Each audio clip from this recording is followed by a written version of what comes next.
Bem-vindo, bem-vinda, você que nos ouve no nosso primeiro episódio do Redcast, o podcast da Red Energia, sua escola prática para o mercado.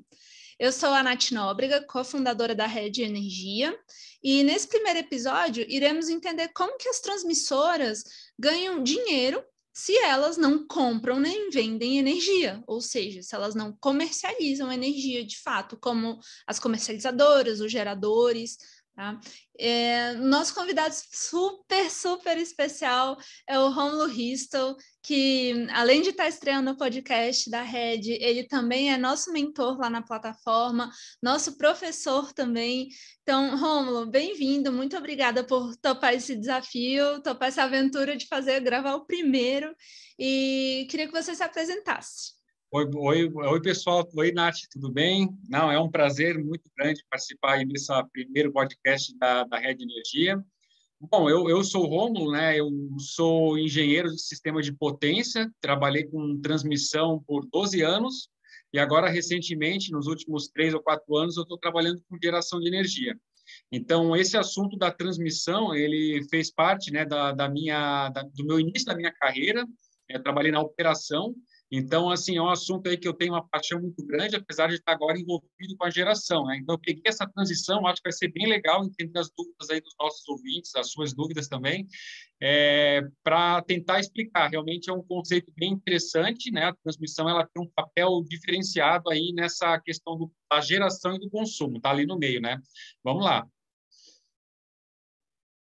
Rômulo, obrigada novamente. Então, vamos começar a nossa conversa. Rômulo, como que as transmissoras ganham dinheiro nesse mercado de energia? Certo. Então, as transmissoras, né, elas são, digamos assim, elementos passivos no sistema elétrico, tá? Passivo.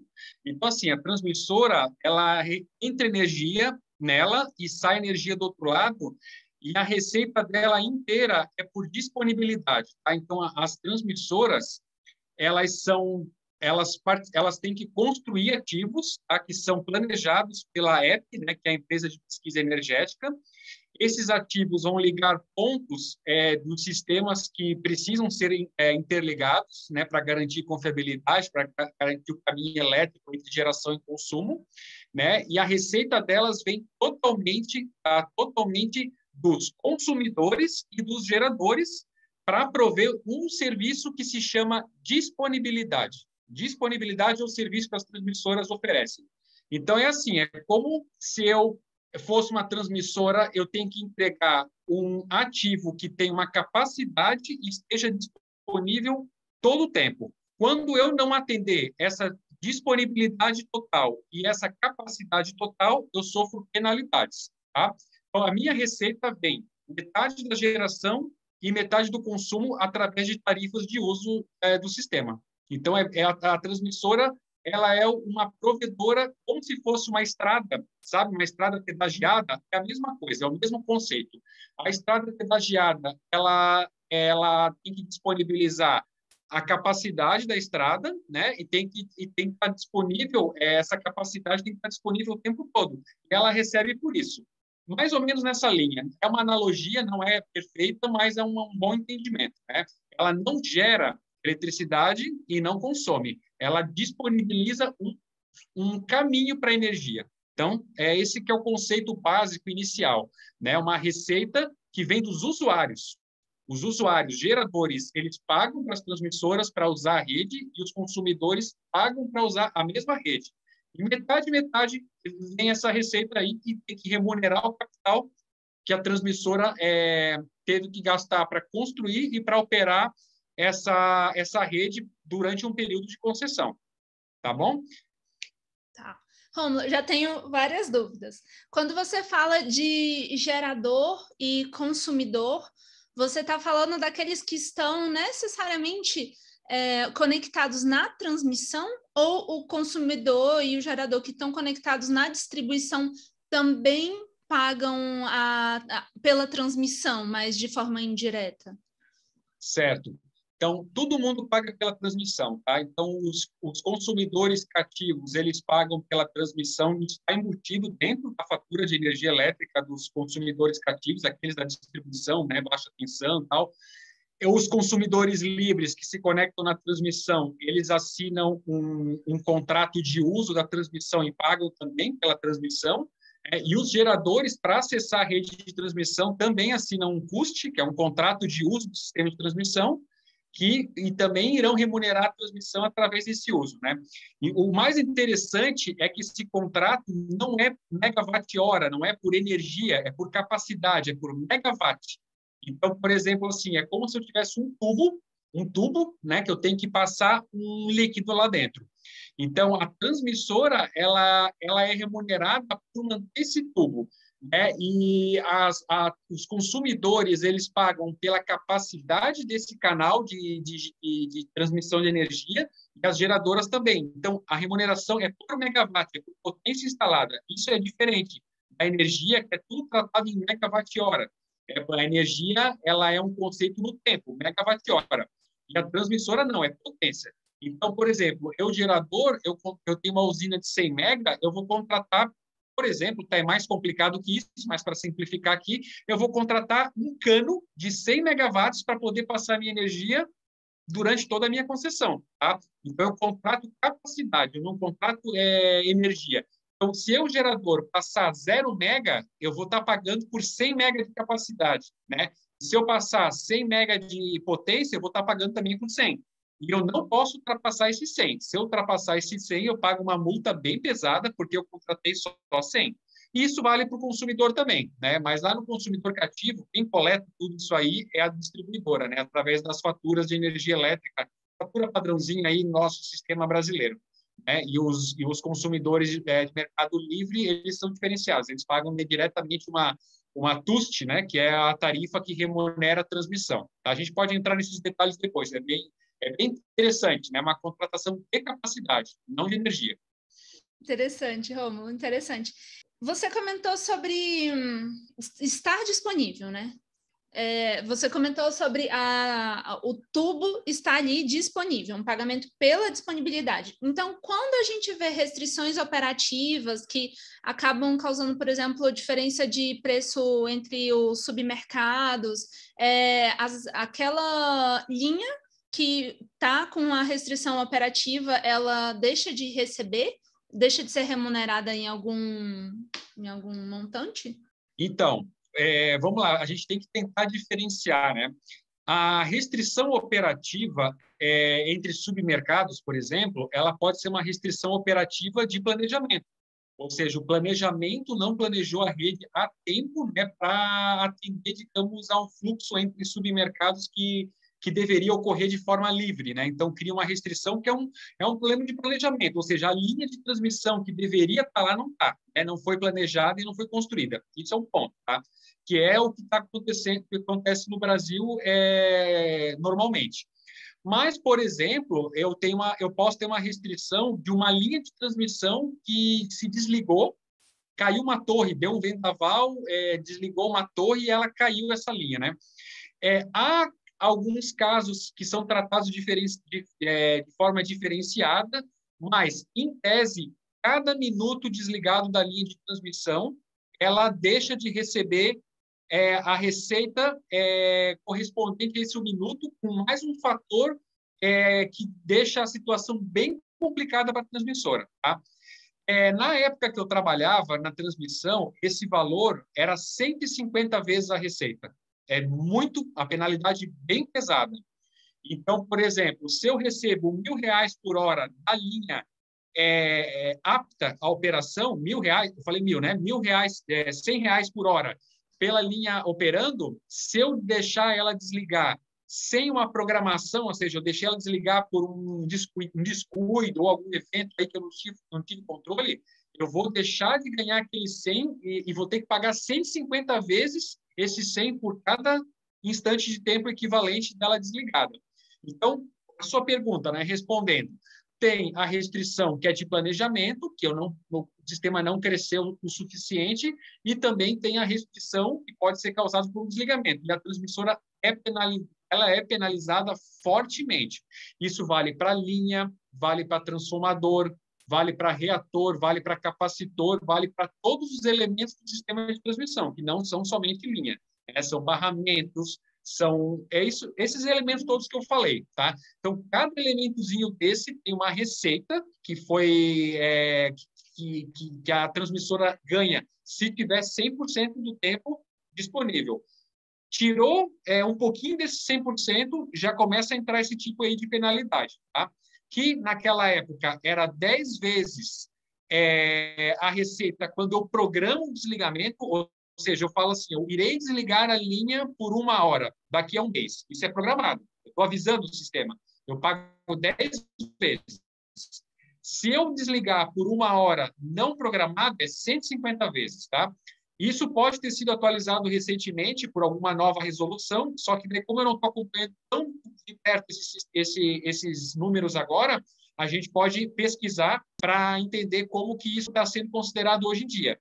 A tendência é piorar, tá, Nath? A tendência é isso ficar cada vez mais complexo para as transmissoras, para elas deixarem o sistema mais tempo disponível possível para que não haja esse tipo de problema que você mencionou anteriormente, tá? Uhum. Rômulo, e o que as empresas fazem as empresas de transmissão fazem para evitar esse tipo de indisponibilidade? Tem redundância nos ativos? O que é feito? Certo, certo. Bom, a redundância dos ativos, ela é basicamente uma questão de planejamento, tá? Então, assim, é construído 2 linhas entre um ponto A e um ponto B por questão de planejamento, né? Para garantir que o sistema tenha redundância, né? Pensando na linha de transmissão, eu sou um proprietário de uma linha, uma transmissora A, né, que tem uma linha só, eu só tenho aquela linha, ganhei um leilão, né, eu tenho um leilão, eu ganhei aquela linha. O que eu posso fazer? Olha, equipes de manutenção mais próximas, sabe, para quando a linha desligar, retomar o mais rápido possível, manutenção ao longo de uma linha de transmissão, por exemplo, falando em linha, né? Uma manutenção preventiva adequada, gastar um pouco mais de dinheiro nessa manutenção preventiva, poda de árvore, né? Basicamente a gestão de manutenção, gestão de operação, gestão de equipes, prontidão para resolver esses tipos de problemas, né? Basicamente é isso, né? E na época da construção é um projeto bem feito, né? É um projeto dentro das normas e um pouco melhor ainda além das normas para prevenir esse tipo de coisa. O que acontece? Como a gente está num ambiente competitivo, toda vez que tem um leilão para construir uma linha do ponto A ao ponto B, concorrência plena. Então, chegam várias transmissoras que vão tentar ganhar esse leilão, oferecendo a menor receita possível, né, a receber a menor receita possível para oferecer esse serviço, essa disponibilidade do canal, né, do cano entre o ponto A e o ponto B por 30 e poucos anos aí, que é a concessão. Então, o preço vai enxugando, e as transmissoras elas vão cortando gastos. Então, corta gasto aqui, corta gasto ali. E assim, então é um jogo muito complicado, né? Eu tenho que, ao longo da operação, desligar pouco e investir muito em manutenção, mas eu tenho que enxugar gastos. Então, assim, fica um jogo complicado de ser atendido, tá? Mas basicamente é isso, sabe, Nath? É uma gestão de operação e manutenção bem feita, tá? E eu diria assim que não consegue se enxugar muito um projeto de uma linha, de um transformador, né, de um elemento de transmissão, tecnicamente falando. A gente já está assim, já enxugou muito, sabe, assim, do ponto de vista de simulação, de entender até onde dá para ir fisicamente. Agora realmente é gestão, tá? Gestão operacional, que vai fazer a diferença nisso aí.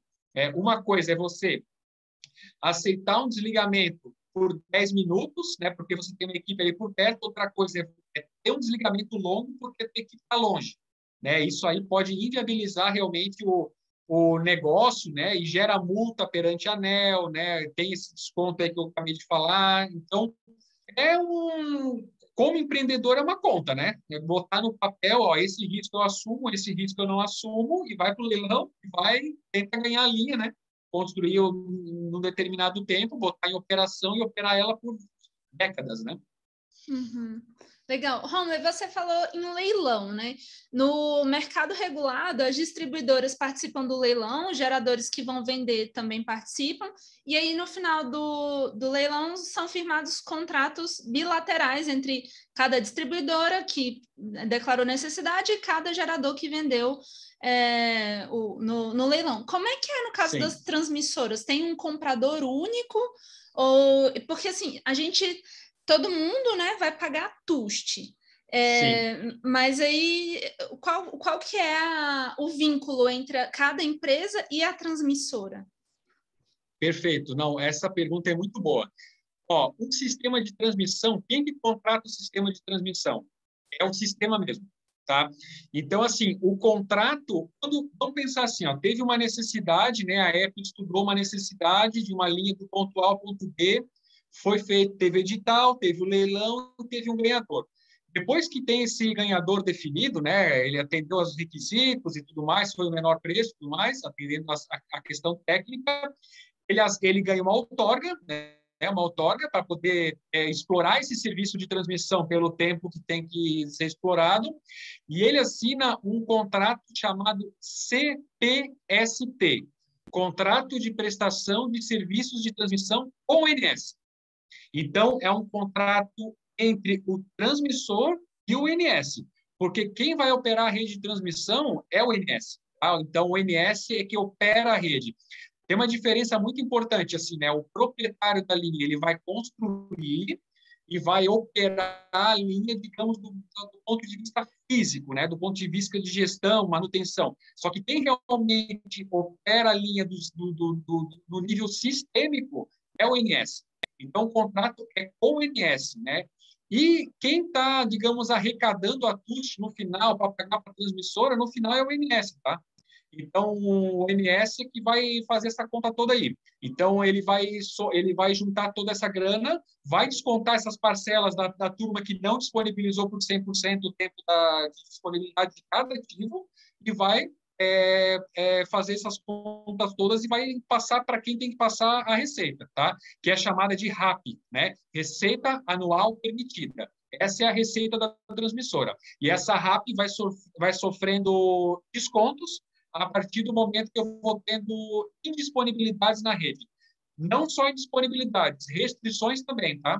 Se eu sou uma transmissora e eu falo, a minha linha não pode entregar 100% da capacidade, eu só posso entregar 90%, eu vou ter um desconto também, tá? Porque eu tenho que entregar o cano pleno o tempo todo, né? Então, eu não posso falar assim, eu só posso entregar 95%, tá? Então, é isso. Contrato NS, chamado CPST, tá? Lá vai estar escrito o ativo, vai estar escrito a RAP, vai estar escrito a capacidade, e é um contrato. Ó, o INS está aqui, ó. Você tem agora uma linha para operar com essa capacidade nesse local, opere a linha aí por dezenas de anos aí, e eu faço a manutenção e operação, eu transmissora. É isso aí. Então, quem está contratando é o sistema, tá bom? Entendi. E só para ver se eu entendi direitinho, por exemplo, se o tubo tá só a 95% de capacidade, a empresa transmissora vai ter uma diminuição ali da RAP dela, que vai deixar de ser paga pelo consumidor. Não é um dinheiro que você não vai receber a RAP, mas esse 5% que faltou, na verdade, ele vai ser então, vai ser para modicidade tarifária, alguma coisa assim que a gente está acostumado a ver. Não. Não, boa pergunta. Essa pergunta eu não sei te responder, porque assim, isso é uma coisa assim mais de vai lá para o mundo do advogado, do direito, né? A coisa assim, é regra mesmo, né?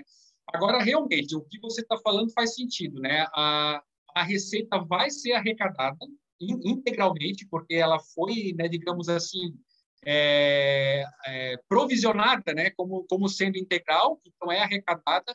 Essa grana ela deve ir lá para aparelhamento da ANEEL, para o ONS, para modicidade tarifária, para os encargos, para cobrir outros lugares que está faltando. Então, assim, no detalhamento, realmente, eu não sei como que isso é feito na prática, mas faz todo sentido, tá? Eu sei que realmente é arrecadado tudo, porque a apuração dessas indisponibilidades e restrições operativas ela é feita a posteriori, né? E a arrecadação é feita o tempo todo. Então, faz todo sentido. A gente pode pesquisar aí depois e tentar entender, né, como que isso é feito na prática. Ou a gente espera algum advogado que entende sobre isso comentar aqui no É, podcast. Mandar. Eu muito adoro, bom. eu noto uma predisposição muito grande dos nossos seguidores e futuramente ouvintes em se ajudar e complementar, é muito legal. Muito bom. Uma outra dúvida, Rômulo, tem alguma associação entre submercado e pagamento da TUJ? Não, né? Tipo, como é o sistema que contrata, todo, independente de submercado, independente de onde está a linha, o consumidor vai pagar por aquele bloco de capacidade. Isso. Não, na verdade, assim, como o sistema de transmissão, ele interliga tudo, né? Ele interliga os grandes blocos de potência. Quem mais usa o sistema de transmissão, ele vai pagar mais, tá? Então, por exemplo, assim, ó, eu não sei se você já ouviu falar, a TUST, ela é por barramento do sistema, tá? Então, cada barramento do sistema tem uma TUST daquele barramento, para aquele empreendimento, para aquela conexão, tá? Então, assim, se você está usando mais o sistema de transmissão, você paga mais TUST, porque a conta é assim, ó, é o montante que você contrata, que é o MUST, é montante de uso do sistema de transmissão, é uma potência, vezes a TUST, que é a tarifa de uso do sistema de transmissão, e isso vai dar o que o usuário do sistema de transmissão tem que pagar todo mês, né? Então, se você utiliza mais essa rede, você paga mais, mas não tá muito vinculado ao submercado comercial, né? Que é a comercialização gerador-consumidor, né? Não. Ele é locacional, isso é fato, ele é locacional, mas ele é ao nível do barramento. Então, por exemplo, hoje no sistema brasileiro, lá a gente tem milhares de barramentos e cada barramento desse tem um valor de TUST associado a cada empreendimento que pede conexão, cada distribuidora que pede conexão, cada consumidor livre que pede conexão, né? Então, é muito específico ali do ponto que o cara está se conectando. Ele pode ter azar de pegar um ponto que a TUST vai ser alta e pode ter um ponto que a TUST é baixinha, né? Então, assim, é bem complexo isso, tá? Se fosse para entrar no detalhe, é bem complexo demonstrar como que isso é calculado. Para os nossos ouvintes, resumindo assim, ó, a RAP das transmissoras é um bolo gigantesco, né? Muito dinheiro, muitos bilhões de reais. A RAP é a receita, né? Receita anual permitida. Essa RAP tem que ser financiada por todas as TUSTs. Então, no final, a conta tem que fechar, né? Não pode faltar dinheiro para a transmissora, né? E todo mundo tem que pagar as contas aí, então tem que ter essa segurança jurídica aí, né? Mas realmente voltando à tua pergunta, não está vinculado ao mundo comercial de geração e consumo, tá? Tá, perfeito. Rômulo, tem alguma coisa semelhante a despacho? Tem despacho das linhas de transmissão, como tem despacho de térmica, de hidrelétrica? Tem. O que é o despacho de linha de transmissão? É tudo tá ligado. É isso. Entendeu? Então, assim, o INS, para ele, o que é? O que é o despacho do sistema de transmissão? É tudo que ele tem na mão que tem que estar ligado. Tudo. Porque ele tem que ter a garantia de que aquilo está disponível para ele ter a maior flexibilidade operativa possível. Esse é o despacho da transmissão.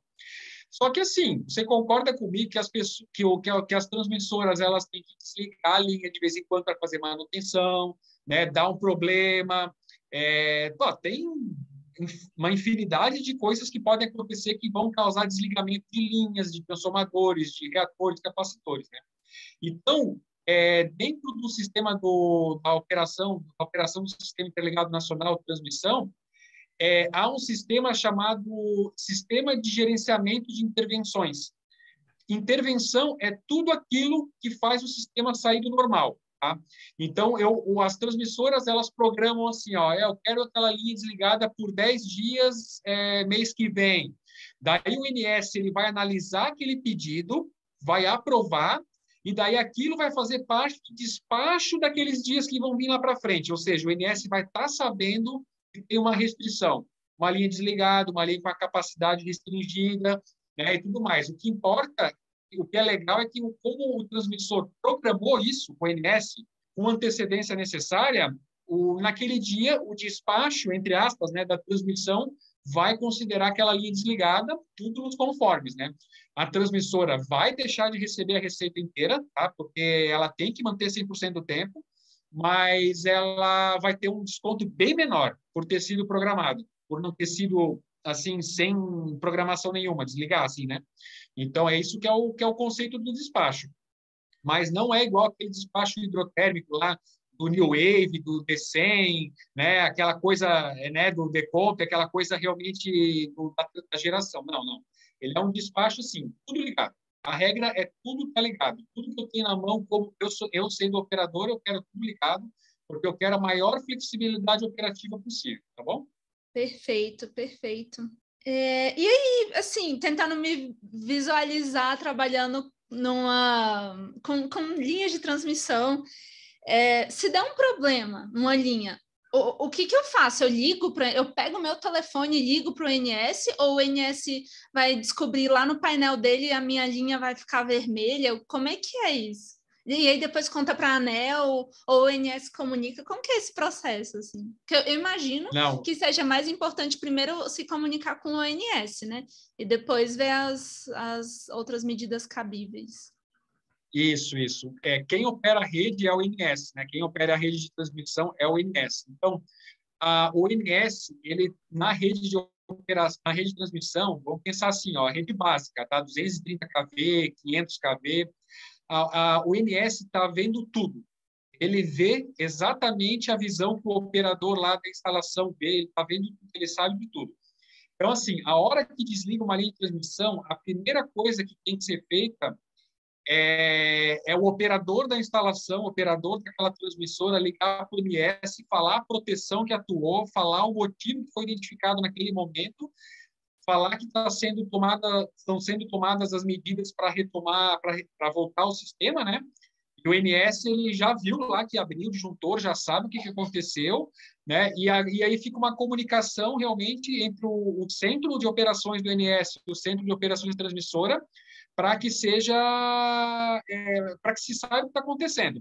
Se esse desligamento permanecer por muito tempo, daí a linha ela entra num estado assim, ó, linha indisponível. Daí é feito o despacho dali em diante já vai considerar que aquela linha está fora do sistema, sabe? E não dá para contar com ela por um bom tempo, né? Vai cair uma torre, alguma coisa bem séria, né? Então é isso, Nath. Assim, basicamente é o operador ligando para o INS com esse telefone e com esse outro telefone ligando para a manutenção para ir ver o que aconteceu, né? Numa linha de transmissão, por exemplo, assim, né? O que acontece, né? Assim, até continuando a tua pergunta, né? Os desligamentos mais comuns, tá? São desligamentos que se auto-extinguem. Eu não sei se é esse o verbo certo, mas são desligamentos que são eventos que se auto-recuperam, tá? Então, por exemplo, um raio, quando cai numa linha, tá? Um raio, uma descarga atmosférica, ela desliga a linha, tá? E ela vai abrir os disjuntores, vai desligar a linha, vai interromper a energia que passa entre os pontos, só que em alguns segundos depois, a linha automaticamente se religa, automaticamente, sem comando do operador, sem nada, tá? Por quê? Porque aquela energia do raio que caiu na linha, ela já foi dissipada, já acabou, não queimou nada, não explodiu nada, religa e volta. Daí, sem ação de operador, sem nada. Qual que é o problema? O problema é quando a linha desliga, daí tem uma tentativa de religamento e ela não religa. Daí significa que alguma coisa mais séria que uma descarga atmosférica padrão aconteceu. Daí tem que pegar e correr a linha com a manutenção, pegar o jipinho e descobrir o que aconteceu lá no local, né? Eles conseguem saber o local, tá? Tem identificador de posição ao longo da linha, para saber e chegar lá e resolver. Enquanto isso, o INS pressionando, quando é que volta, né? Porque ele quer a linha, né, para o sistema volte ao estado anterior, né? O papel do INS é esse, o sistema de transmissão despachado plenamente. Interessante. Então, Rômulo, para os nossos ouvintes que desejarem trabalhar com transmissão, é importante ter em mente que é uma coisa assim de muita atenção, né, de um gerenciamento muito intenso, fortes emoções, e morar em locais perto das linhas de transmissão. Ou não se aplica a todos, fica gente na cidade, como é que é? Normalmente, qual que é o modelo do negócio hoje em dia, né? O que as empresas transmissoras estão fazendo, né? Elas, na operação, pensando na operação, né? Elas terceirizam muito, tá? Então, tem uma engenharia de manutenção que talvez pode fazer parte da transmissora mesmo, então é uma engenharia de manutenção, a cabeça pensante da manutenção talvez fique dentro do escritório, né, da transmissora, assim como uma engenharia de operação, né? E uma empresa terceirizada, esse é o modelo de negócio padrão, né? Ela ficaria lá próximo do entorno da linha, né? Então, algumas equipes numa ponta, outras equipes na outra ponta. As linhas são longas aqui no Brasil, né? Tem centenas de quilômetros, algumas delas, né? Então, essa equipe ela seria acionada, né, no momento de uma ocorrência para poder correr a linha, tá? Então, a transmissora basicamente é isso, né? Ela tem uma gestão de manutenção que pensa mais na questão estratégica do negócio, então uma engenharia de manutenção mesmo, e uma equipe lá que rala pesado, né, que tem os equipamentos de segurança, os equipamentos sobressalentes, os carros, né, os chips, porque eu não sei se você conhece, Nath, linha de transmissão é assim, ó, é 4x4, é lama, barranco, é terrível, tá? É bem complicado aí, é uma atividade bem interessante aí do ponto de vista de operação. E o principal, manutenção preventiva, tá? Manutenção preventiva, ou seja, é você percorrer a linha algumas vezes ao longo do ano, ver se não tem nenhuma anormalidade nela quando ela está funcionando. A vegetação embaixo é terrível, né? Ela cresce, então você tem que manter aquilo cortado. E é isso, né? E ter gente perto ali para resolver o quanto antes, tá bom? Sim, Romulo, você tocou num ponto que é bem interessante, sobre esse desafio de pegar 4x4, lama, meio do mato. Como que é a participação feminina hoje no setor de transmissão? Elas têm cada vez mais mulheres encarando esse tipo de atividade? Eu sou uma que jamais encararia. Eu não tomo banho nem de água gelada na cachoeira, então assim, como é que é isso? Eu não sou uma boa representante do futuro feminino. Não, a pergunta é boa, a pergunta é boa. Não, infelizmente tem pouco, tá, Nath? Assim, na verdade, eu não sei, tá? Eu não sei se é na hora, por exemplo, de um recrutamento, né? Eu não sei se essa comunicação chega adequadamente ao público total de pessoas aptas a fazer isso, né? Porque assim, o que eu acho é que a comunicação da empresa que está contratando é que não faz a informação que chegar para o público inteiro, né? O masculino e o feminino, né? Porque, pô, técnicas, mulheres técnicas, né? Eletrotécnicos, né? Que tem a formação técnica para trabalhar nessa questão aí que eu havia comentado antes, pô, tem bastante gente se formando, né? A gente vê nas escolas técnicas aí a turma se formando, né? Bastante mulheres ali, mas eu não sei. Eu não sei se às vezes não chega onde tem que chegar, né? Porque o recrutamento é feito, ele não tem, digamos assim, uma necessidade de uma força física extrema, né? Para essa que diferenciaria talvez, né? Uma mulher assim de um homem, não tem. Então é realmente o recrutamento que eu acho que pesa, né? Mas na prática eu acho que não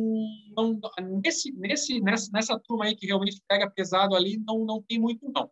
Eu vejo bastante mulher em obra, tá? A obra de linha de transmissão tem bastante hoje em dia, né? Pessoal de planejamento, pessoal que faz gestão, né? A parte ambiental também tem bastante mulher trabalhando, isso é legal, né? Engenheiras ambientais, técnicas ambientais, né? Planejadoras. Agora, realmente, né, você já pensou subir lá numa torre lá em cima, né, no meio de uma manutenção, né, ter que ficar lá sei lá, a torre às vezes tem 50 metros de altura, tá lá em cima, né, não, só presa naqueles metais ali. Não tem problema nenhum de ser mulher, mas eu acho que não atrai muito, né? Então, vamos vamos ter que pesquisar mais aí o que está acontecendo. Interessante, Romulo. É um tema legal para falar até com a Camila Maciel também, que vai estar com a gente por aqui na Sim. rede. Ela é um exemplo, né, uma inspiração no ramo da transmissão para as mulheres. Muito legal. E, Rômulo, eu tenho mais duas questões aqui. Uma, eu queria saber de coisas inusitadas que acontecem com quem trabalha com transmissão. Vou te contar o porquê da minha dúvida. Há muito tempo, eu não sei quando nem quem falou que trabalhava numa transmissora e tinha um problema que uma linha sempre desligava, assim, a linha rompia. E ninguém conseguia entender o porquê. E aí, fizeram um sistema de monitoramento para ver o que estava acontecendo e descobriram que eram pássaros que pegavam cobras, tipo, estavam caçando no meio ali da natureza, e aí voavam com a cobra por cima das linhas e deixavam cair. Naquela região tinha muito. E aí, por isso que aconteciam tantos. Isso tem chance disso ser verdade? Ou eu acredito nessa história há uns 10 anos por inocência? Não, não. Na verdade, assim, ó, há linhas de transmissão e linhas de transmissão, né? Tem várias categorias aí. Então, quando a gente fala em linha de transmissão, a gente pensando na tensão, né? Que é, entre aspas, a voltagem, né? Que o pessoal fala aí às vezes. Então, a gente tem linha de 13,8 kV e 34,5 kV, que são esses postos que tem nas cidades, que elas são chamadas de linha de transmissão também, tá? Não é só porque tem aqueles postinhos ali que parece mais simples, mas é linha de transmissão também. Nessas linhas aí menores, é muito plausível acontecer isso que você falou, tá? Porque as distâncias elétricas ali entre uma fase e outra, né, é trifásico, então tem fase A, fase B e fase C, e eu tenho que deixar separado, que se uma encostar na outra, a linha desliga. Se eu botar qualquer coisinha ali no meio um pouco menor, um pouco maior, encosta uma na outra e desliga. Eu já ouvi histórias como essa que você falou, tá? Não era passarinho com cobra, mas era coisa bem parecida com isso, tá? E agora, quando você vai aumentando a tensão, passa por 69 mil volts, 69 kV, 138 mil volts, 230 mil, 500 kV, aí as distâncias elétricas elas começam a ficar muito grandes, tá? Então, por exemplo, no 500 kV, eu tenho que a distância entre uma fase e outra, ABC, é 8 metros. Então, praticamente, a distância entre elas não dá para uma cobra gigantesca de alguns metros ali para conectar tudo.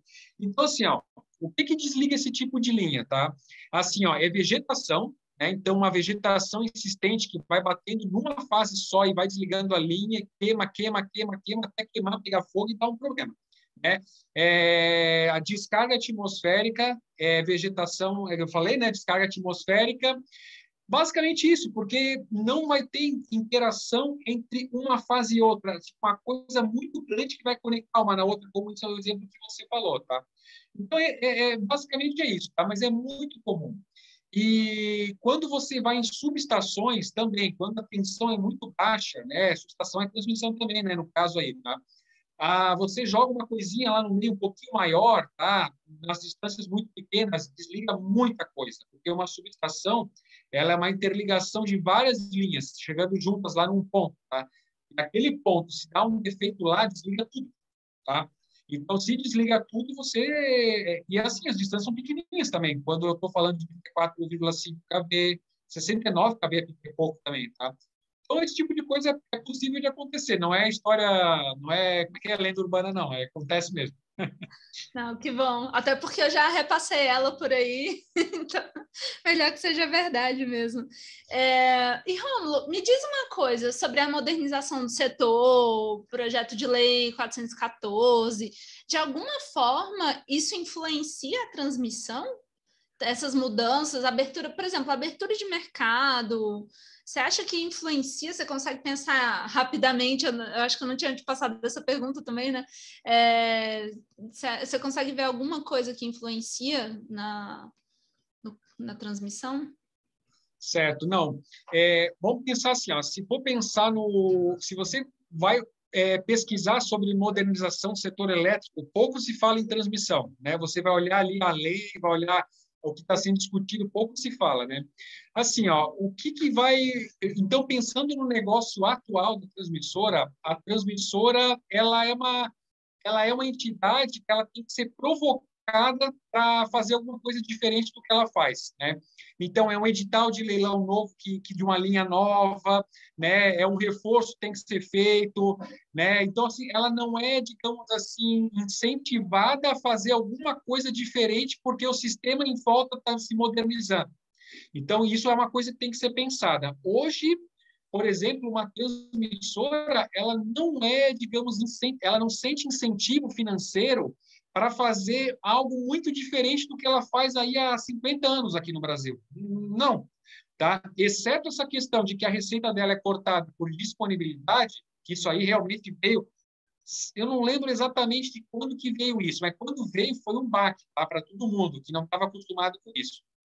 Mas assim, ó, vamos lá, voltar um pouquinho. Então, pensando no futuro, né? O que vai ter que ter? Nessa modernização do setor elétrico, a gente vai ter que começar a ter mais flexibilidade no sistema, tá? De transmissão. Então, vai ter que ter um sistema cada vez mais robusto, vai ter que ter serviços ancilares diferenciados, a gente vai ter que ter produtos de transmissão diferentes de coisas que não existem hoje, tá? Mas isso não está se falando muito, assim, é um assunto que está muito ainda no ar. Então, as transmissoras elas estão muito acostumadas com o padrão, né? Então, eu diria para você assim que a modernização do setor elétrico hoje vai ensejar uma robustez maior do sistema elétrico, então mais obras, mais malha de transmissão, mais interligação cada vez mais equipamentos e serviços ancilares conectados no sistema. Então, eu não sei como é que o armazenamento vai ser tratado no futuro do ponto de vista de transmissão. Porque, assim, ó, hoje, o que tem? Um parque eólico coloca o armazenamento para melhorar o portfólio dela, para melhorar o produto dela. O parque solar faz isso também. Mas ninguém está botando armazenamento só por botar, para atender ao sistema elétrico nacional. Então, acho que vai ter um produto chamado armazenamento, que vai ficar conectado como se fosse uma entidade de transmissão. Então, isso é uma coisa que vai mudar, que hoje eu não sei como é que vai ser, tá? Mas, assim, hoje, realmente, a transmissora não está sendo provocada para ser inovadora, para ser... Não. Está vindo tudo demandas de fora que pressionam as transmissoras a fazer alguma coisa diferente, como essa questão da PV, né, que é a parcela variável, que é a parcela que corta a RAP das transmissoras quando elas não disponibilizam o ativo 100% do tempo ou quando tem alguma restrição. Assim, é um assunto que é bem legal, tá? Se tiver bastante pergunta sobre pontos da modernização, a gente sempre vai lembrar de alguma coisa que a transmissora pode inovar. Mas hoje ela não é incentivada a fazer isso. Hoje, né, diferente e a distribuidora também, né, ela no futuro ela não sabe como que ela vai agir a partir do momento que ela perder todos aqueles cativos, né, todo mundo ir para o Mercado Livre, ela vai ser só uma provedora de transmissão, de distribuição, né, de fio. Então, é tudo um assunto que está muito em alta e eu realmente eu não sei onde vai parar, mas a distribuidora está sendo muito mais falada nesse momento do que a transmissora, né, se a gente observar bem, tá? Sim, e é interessante, né? Porque a distribuidora ela tem o mecanismo de incentivo à qualidade, né? Ela tem aqueles benchmarks para alcançar as melhoras, e a transmissora, mesmo no serviço de fio, ela não tem isso, é algo a se pensar realmente, né? Sim. Não faria sentido colocar algo nesse sentido. Sim, sim. As transmissoras, elas têm essa questão do benchmark também entre elas, né? Porque você concorda comigo que elas têm disponibilidades diferentes, né? Então, vai ter aquela melhor, e aquela melhor lá, ela vai servir talvez por um benchmark de uma regulação futura, né? Por exemplo, vai apertar mais os critérios a partir do benchmark das melhores, né? Então, isso tem, de uma certa forma, né? Esses fatores, essas coisas que eu andei falando aí, né? Mas não do jeito da distribuidora, que, por exemplo, tem uma revisão tarifária que é motivada por uma pressão de eficiência, assim, né? Não é bem assim como a distribuidora, né? Então, é diferente. mas realmente ela é muito pressionada já por essa regra da parcela variável, ela é muito pressionada. E não tinha. Eu posso falar besteira aqui, mas eu acho que entrou em 2007 essa regra aí, ou 2009, essa regra da parcela variável, que é cortar a receita por disponibilidade. É tudo muito novo ainda, né? As transmissoras novas, elas já sabem disso, mas as do sistema Eletrobras, elas sofreram muito, porque elas tiveram que se adequar, né, a essa realidade, tinha uma sistemática diferente, né? Uhum. Interessante, Romulo. Romulo, para a gente começar a finalizar, me diz uma coisa assim, se alguém for, por exemplo, fazer uma entrevista de emprego para a área de transmissão, qual é o calo da transmissão hoje que essa pessoa precisa ter consciência de que existe e de que possivelmente ela vai atuar ali? Principalmente, acho que eu estou fazendo a pergunta pensando mais em regulatório, né? É questão de licenciamento ambiental, são questões técnicas, até é a ABRAT, que é a Associação. associação. Que bandeira você acha assim, que é a mais relevante hoje em termos de ser levantada e ser Sim. discutida? Sim, sim. Linha de transmissão, né? A gente tem que daí é um mundo muito grande, né? Então a gente tem lá a concepção da linha lá na EPE, né? Pensando em linha de transmissão. Depois tem o leilão, depois tem a construção, né? E daí entrega para operação e manutenção. Então tem muito assunto, né? Mas o que hoje é o pesado de uma transmissora, né? Vamos lá. Lá na fase da EP, a EP ela já está mapeando a questão de possíveis problemas de licenciamento ambiental, possíveis problemas fundiários, né, possíveis problemas. Né? Então, a EPA ela já mapeia aquilo lá no começo para daí evitar também quando o empreendedor pegar a linha para fazer, aparecer alguma coisa muito estranha. Né? Então, mas assim, o calcanhar de Aquiles da transmissora hoje, quando você entra numa transmissora, hoje em dia, é a questão assim, transmissão nova, redução de custos, evitar desligamento a qualquer custo, gestão de manutenção, gestão de operação. Não tem problema de financiamento, por exemplo, porque a receita é fixa, né? Então, assim, é bem tranquila, diferente da geração.